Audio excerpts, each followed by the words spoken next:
à tous. Alors j'essaie de régler la lumière. Bon, on va éviter de tourner la vidéo comme ça parce que j'ai juste l'impression d'être un extraterrestre.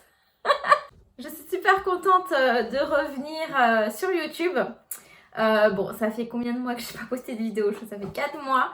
Mais j'ai vraiment envie de reprendre des vidéos où je parle peut-être de mon expérience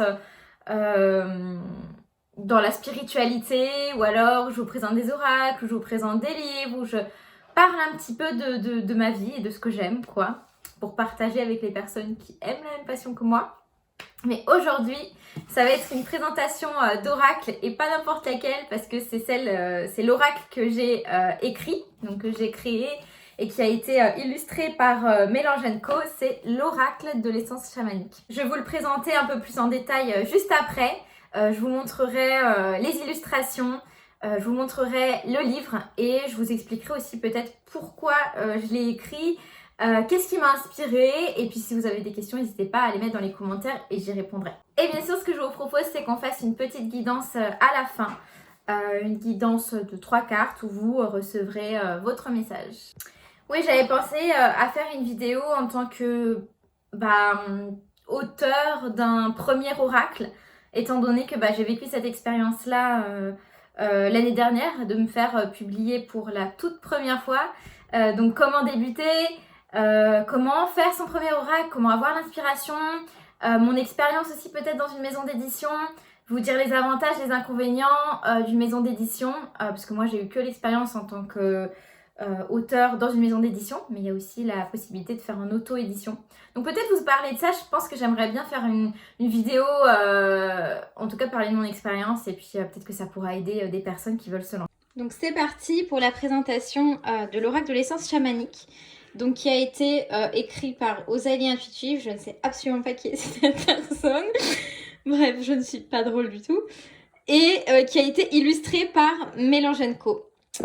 Eh ben ça commence bien, le petit livret est à l'envers.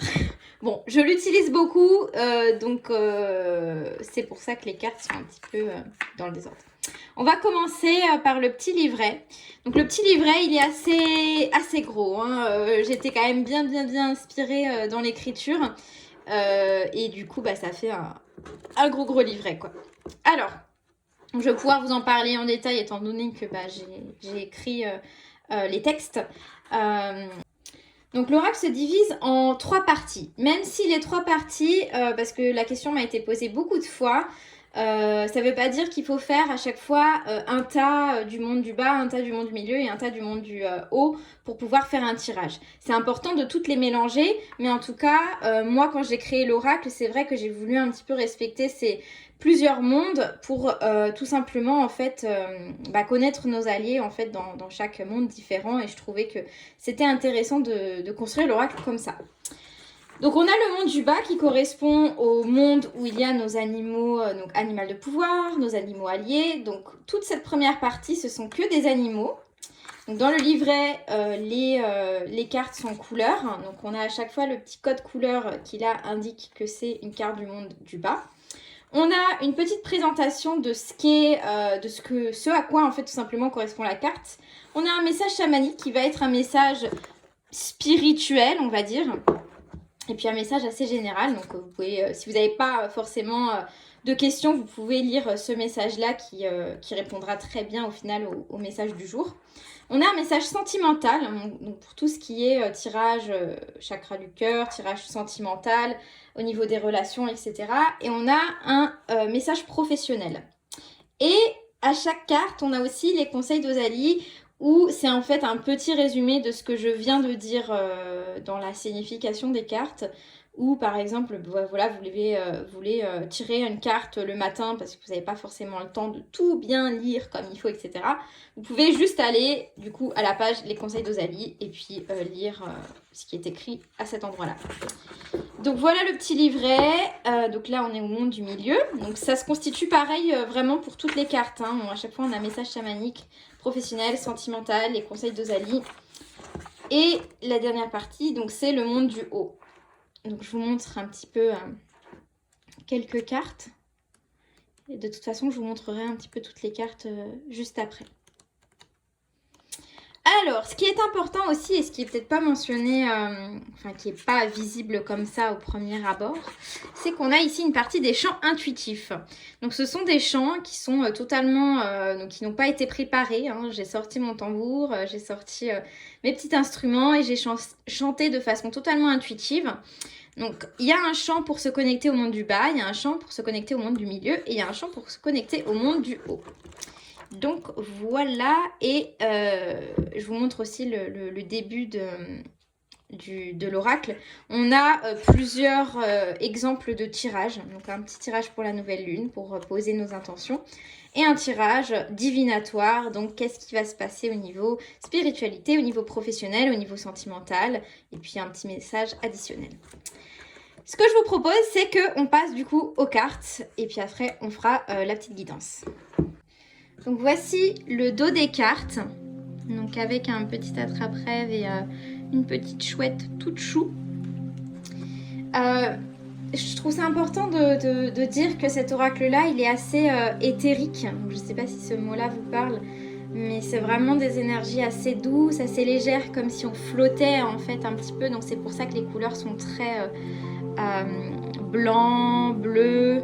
On voit un bout de mes cheveux, hello. Voici la tranche des cartes, donc argentée. J'adore l'argenté. Donc voilà, direct j'ai voulu prendre cette couleur-là.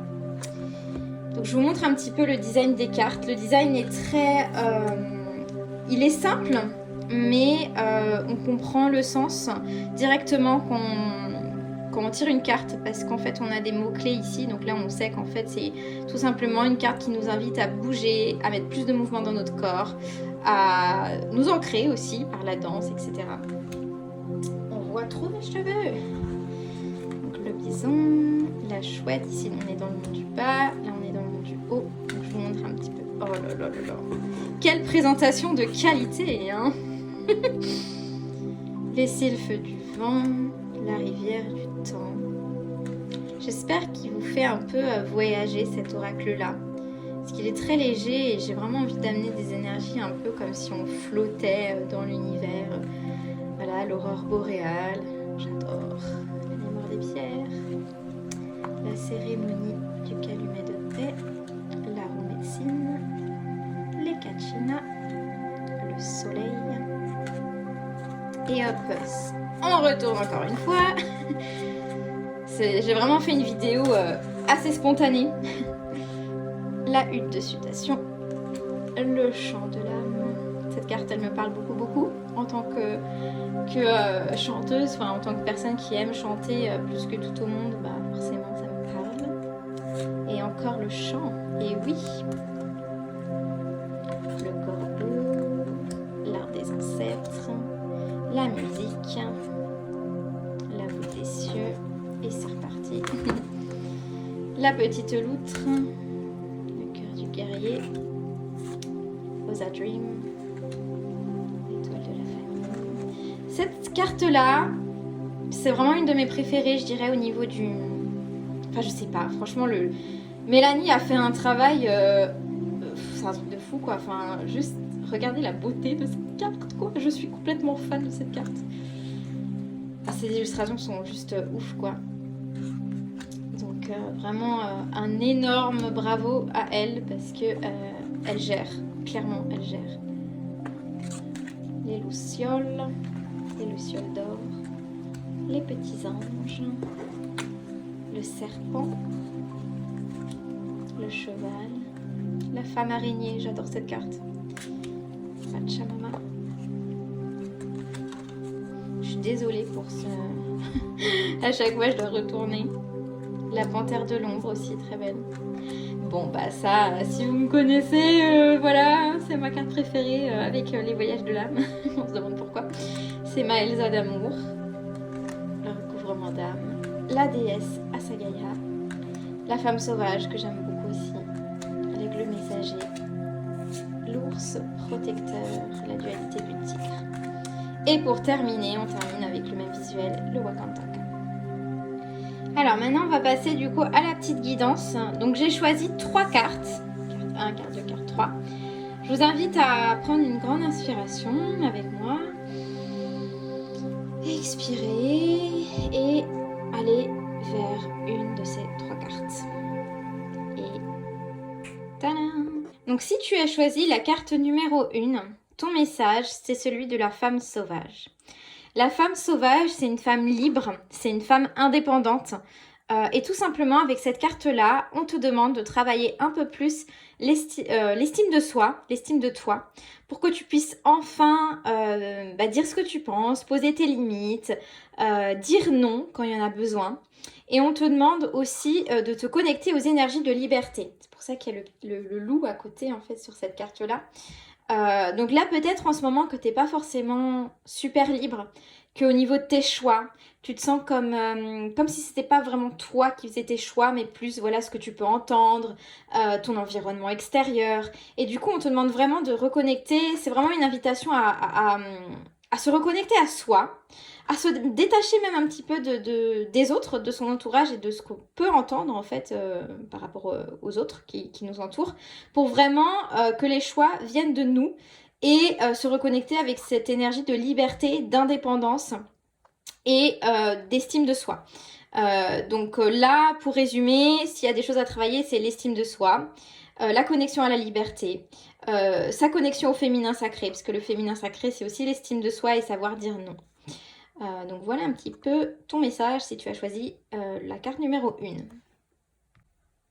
Si tu as choisi la carte numéro 2, la femme araignée. Après la femme sauvage, la femme araignée. Il y a beaucoup de femmes, mais il y a aussi des hommes, hein, donc pas de souci.